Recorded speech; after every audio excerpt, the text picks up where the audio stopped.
contrastes que nos llegan a ver que hay municipios que tienen un índice de desarrollo humano similar al de países europeos, pero también hay municipios que tienen un índice de desarrollo humano similar a países africanos. Y para hablar más sobre estas grandes desigualdades que vive nuestro país, vamos a platicar con Víctor Aramburu, especialista en políticas públicas.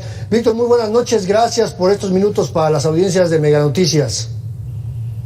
Muy buenas noches, Andrés, un saludo a ti y a tu audiencia.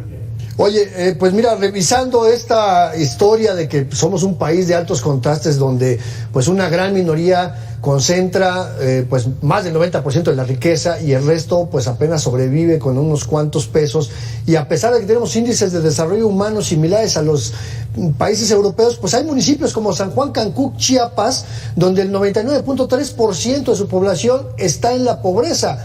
¿Qué es lo que sucede en países como el nuestro que no alcanzamos a resolver estas divergencias en la vida de las personas, Víctor? Mira, son varios factores. O sea, de entrada, aunque haya gente que diga que ya superen el pasado colonial, no. O sea, el pasado colonial claramente tiene influencia particularmente en las condiciones en las cuales vive la población indígena y afromexicanos. Vamos, muchos de ellos son afromixtecos y justamente otra de las zonas más pobres de México, históricamente, desde tiempos de la independencia, ha sido la montaña de Guerrero. Justamente no es ninguna casualidad donde está localizada la escuela rural de Ayotzinapa, y también son zonas de mucha lucha. Y pues es una estrategia de resistencia, justamente, ya sea o porque las zonas en las cuales habitan actualmente los pueblos indígenas pues son muy difíciles de tener acceso. Vamos, la accesibilidad es física es muy difícil, como por ejemplo puede ser el caso de la meseta del Nayar o de la Sierra Tarahumara, o también de los Altos de Chiapas, o incluso bueno, pues también de la Selva Maya, lugares que difícilmente ni los españoles a veces llegaron o fueron pues sometidos hasta tiempos del Porfiriato. Entonces, esa es por una parte de la razón, o sea, que tiene que ver además el sistema de castas que fue mutando en otro tipo de instituciones. Vamos, en su momento pues era la República de Indios, ¿no? De indígenas, que existía con diferentes fueros, pero pues ahora se traduce en que si uno analiza, por ejemplo, la composición de la Cámara de Diputados, aunque sí hay diputados indígenas y hay diputados pobres, yo no diría que probablemente ninguno sea pobre, eso partiendo de sus sueldos, pues no representan como tal a esta parte de la población. ¿Y en qué se traduce esto? Pues que al final quien decide es la Cámara de Diputados el presupuesto. Pues si se les asigna algo, pues es generalmente pues de mucha menor calidad y mucho menor presupuesto, sobre todo pues a las escuelas comunitarias e indígenas, o en zonas rurales o en zonas marginadas de las zonas urbanas. Entonces, eso es algo, pues, vamos, el papel de las instituciones, tanto del pasado como de las actuales, que siguen reproduciendo esa desigualdad del pasado, pues se refleja en cuestiones presupuestarias y en general, pues, tanto la disponibilidad como accesibilidad como calidad de los servicios. Entonces, pues que no les extrañe si la gente pobre y población indígena y afromexicana no tiene diputados, pues no les llegan el presupuesto suficiente o en las cantidades suficientes. Eso por un lado. Pero por otro lado, también tuvimos una época de neoliberalismo que duró 40 años, donde el salario mínimo, en vez de ir incrementando, siquiera conservar su poder adquisitivo, pues de hecho no, lo fue perdiendo, y pues es hasta 2018, 2019 que se empiezan a dar aumentos sustanciales en el salario mínimo, que bueno, actualmente ya son por arriba del 100% real, es decir, descontando el efecto de la inflación, que vemos que pues ha tenido efectos particularmente en la reducción de la pobreza extrema. No obstante, todavía falta, como bien mencionaba la cápsula que pusieron al inicio de mi intervención. Aunque tengamos ya el nivel histórico más bajo en pobreza extrema, todavía hay un 12% de mexicanos cuyo ingreso pues literalmente no les alcanza ni para comer. Estamos hablando de 15.5 millones de personas, cuyas características casi siempre pues son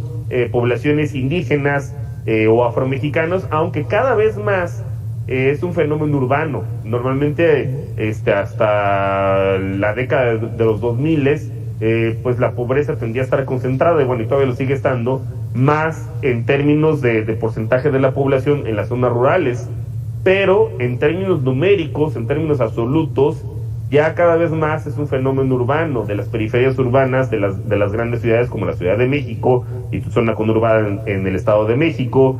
Puebla es otra ciudad que también tiene una alta concentración de población en pobreza. León, Nuevo León, aunque bueno, Monterrey, aunque luego digan que no, sí también tiene sus cinturones de pobreza. Y vamos, en otro tipo de ciudades, particularmente del sur-sureste. Pero sí, y bueno, y las desigualdades regionales que tendieron a privilegiar la apertura comercial, particularmente al norte y centro del país, al Bajío y al norte, pero pues ni la inversión pública ni la inversión extranjera directa llegaron al sur-sureste. O sea, básicamente el tipo de economía que existe en el sur-sureste del país, pues ha sido sobre todo extractiva. Campeche y Tabasco durante décadas, y hasta la fecha, siguen aportando un porcentaje muy importante de la renta petrolera y de los ingresos no tributarios del gobierno, y sin embargo no se ve pues que se les retribuya de esa manera. En otros casos, bueno, también la extracción minera, y eso también se da en el norte y en el centro del país, pero también se da en el sur, y pues poco se ve en mejora de la calidad de vida, al contrario, más bien en un empeoramiento y contaminación. Y en dado caso, hay lugares, por ejemplo, como en Quintana Roo, ¿no?, la Riviera Maya, que sí tienen buenos ingresos, ¿no?, sobre todo de divisas, dólares y euros derivados del turismo, pero que los hace muy vulnerables. Viene una pandemia, cae el turismo y pues mucha gente también cae en condiciones de pobreza. Entonces, pues es una combinación de varios factores, ¿no? Instituciones que vienen heredadas del pasado, instituciones actuales que no representan ni a las poblaciones en condición de pobreza y marginadas, y por lo mismo pues no reciben el presupuesto suficiente para satisfacer sus necesidades, instituciones neoliberales que afortunadamente poco a poco las estamos dejando atrás, al igual que la desigualdad regional, que ahora se está invirtiendo más en el sur-sureste, pero vamos, es un proceso que sí lleva tiempo. Digamos, estamos hablando de que cada presidente, cada año, siempre dice, vamos a presentar al Congreso el presupuesto más alto de la historia. Pues claro, es lógico, porque van con respecto al incremento de la inflación, cada año siempre va a ser el presupuesto histórico, ¿no? Entonces ahí hay como que un manejo medio ideológico del tema. Pero que justamente, como tú bien lo dices, no se distribuye ese presupuesto, porque hay que considerar que el 80% del presupuesto ya está comprometido en el pago de salarios, ¿no?, en el pago de los gastos operativos de las más de 300 dependencias de los gobiernos a nivel federal y bueno, de ahí de los estados. Entonces, ¿qué es lo que está fallando en materia de políticas públicas, en el diseño de políticas públicas para que haya inversión? Porque también, como bien lo dices, Víctor, de repente pensamos que la pobreza está lejos de las ciudades, pero la pobreza urbana es aún más lacerante porque la ausencia de servicios urbanos para quienes viven en las grandes ciudades realmente les complica más. Y además en términos aspiracionales, ¿no?, de querer tener bienes duraderos, ¿no?, un coche, televisión, etcétera. Entonces, ¿qué es lo que habría que cambiar en el diseño de las políticas públicas, Víctor? Muchas de las políticas públicas, tanto educativas como de salud, son regresivas. O sea, si uno simplemente hay que ver dónde está la mejor infraestructura, tanto educativa como de salud. Digo, para los que vivimos en la Ciudad de México, pues no es ningún secreto. Está en las alcaldías centrales, en zonas con muy bajos niveles de marginación, incluso yo diría zonas ricas, ¿no? Donde está localizada la UNAM, donde está localizado el Politécnico Nacional, donde están localizados los centros nacionales de salud, ¿no?, los institutos nacionales de salud, pues están en zonas, de hecho, bastante afluentes, y cuando uno va pues a las zonas rurales, si te toca una clínica rural, ya tienes suerte. Y si además tiene un médico residente, pues también tiene suerte. Ya pensar en un especialista que tengan abasto de cuadro básico, pues ya es pedir demasiado, ¿no? Entonces, cuando los pocos mecanismos de movilidad social pues son las políticas educativas y de salud, más bien lo que vemos es que lo que hacen es reproducir la desigualdad social. Entonces, lo que tendríamos que hacer ahí, pues es más bien introducir medidas compensatorias. Es decir, que a quienes se les tendría que estar invirtiendo más tanto en sueldos, ¿no? Porque también eso es un tema. O sea, sí, una parte importante del presupuesto ya está comprometido en sueldos y salarios, particularmente de maestros y de personal de salud, pero los que menos ganan pues son justamente los que atienden a las poblaciones en menores ingresos. Digo, pienso en un maestro de la Coordinadora Nacional de Trabajadores de la Educación, pues hasta cierto punto, o si no es que bastante puntos, sus quejas son válidas, dan clases en las peores condiciones, con la peor infraestructura, con el peor equipamiento, y encima les pagan poco, y además a niños que pues muy probablemente fueron a la escuela sin siquiera desayunar. Entonces lo que uno tendría que pensar es más bien redireccionar el presupuesto. Digo, se ha hecho bastante, creo yo, con las medidas de las becas, pero creo que todavía falta más, sobre todo en la parte de la oferta, es decir, en mejorar la disponibilidad, la accesibilidad, tanto física como económica, y sobre todo la calidad, y bueno, y eso pasa por invertir en más y mejor infraestructura, que digo, se ha estado haciendo con las escuelas nuestras, pero yo creo que todavía se requiere meterle todavía más al IMSS Bienestar, que es quien generalmente atiende a estas poblaciones, sobre todo las más marginadas, y sobre todo pues mejorar también la cobertura, sobre todo para poderles hacer las transferencias. Hay una parte importante del 10% más pobre de la población, pues que evidentemente vive en zonas, como ya lo pusieron en la cápsula, rurales muy alejadas, y pues que no tienen forma, por ejemplo, de poder cobrar pues una beca o una pensión universal, porque pues el banco simplemente les queda muy lejos. Se ha estado haciendo el esfuerzo del Banco del Bienestar, y en el caso de las zonas urbanas, pues muchas veces la única opción que tienen pues más bien es usura legalizada, en términos de intermediarismo, ¿no? Bancario, de inclusión financiera. Entonces hay que avanzar por ahí, por la parte del presupuesto, sobre todo mejorar la oferta tanto de salud como educativa, y pues por otra parte también incentivar la demanda de estos servicios, que es por medio sobre todo pues de becas y de pensiones, no cubrir el costo de oportunidad, así le dicen los economistas, de la educación, que generalmente pues es laboral. Y esto pues tiene que hacerse por medio de transferencias. Oye, Víctor, y digo, sí, porque además el tema de la bancarización también es uno de los grandes pendientes, ¿no? El 90% de la población que vive en zonas rurales no tiene acceso a una banca, no tiene tarjeta de crédito, de débito, porque no hay bancos, no hay sucursales. Pero también está otra parte, ¿no? ¿De qué sirve el incremento salarial si las personas de bajos ingresos se gastan a veces hasta la mitad de ese poco salario, de ese magro salario, solo en el pagar el transporte público, ¿no? En pagar rentas, en pagar lo que no deberían de pagar? ¿De qué manera también hay que involucrar a la propia sociedad? ¿Qué tenemos que hacer como sociedad para ir corrigiendo también estas grandes desigualdades, Víctor?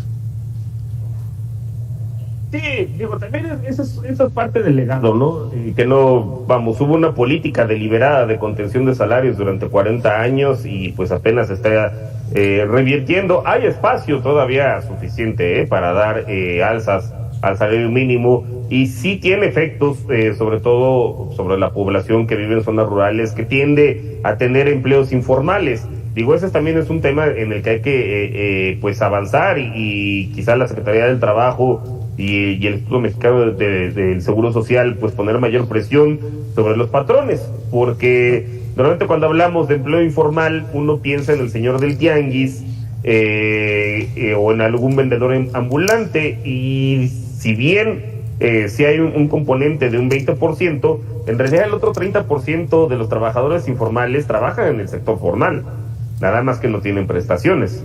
Entonces es muchas veces el mesero que te pide una propina, el valor del parking que estaciona tu coche, y entonces ahí hay una parte, pues que bueno, que hay que poner el garrote y la zanahoria. O sea, por un lado, pues la zanahoria, quizá avanzar más adelante en un sistema unificado de servicios de salud y mejorar la calidad para que pues sientan que en realidad pues vale, pero también creo que está la parte del garrote. O sea, en general los patrones pues que no se hagan ojo de hormiga y cumplan con sus obligaciones y con lo que marca la ley, dar de alta a sus trabajadores en el seguro social, que tengan contrato, que tengan prestaciones, acabar con ficciones como el outsourcing, ¿no? Que se utilizaba muchas veces para que no generaran antigüedad. También se ha combatido en este sexenio, pero creo que todavía hay una parte importante ahí para pues pisar el acelerador, ¿no? Y por otro lado, bueno, pues justamente entre los pobres, de los más pobres, pues son, por ejemplo, los jornaleros agrícolas,